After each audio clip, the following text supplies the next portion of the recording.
मंडळी, आज सकाळी सकाळी पालकच्या पराठ्याचा बेत आखला होता, पण काय झालं, लाईटच गेली.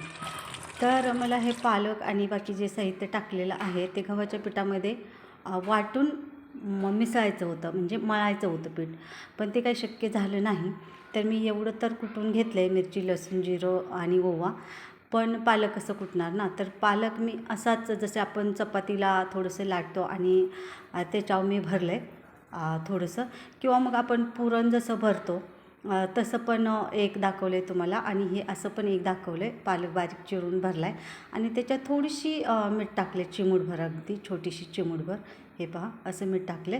मी पिठात पण चवीप्रमाणे मळताना मीठ टाकलेलं होतं.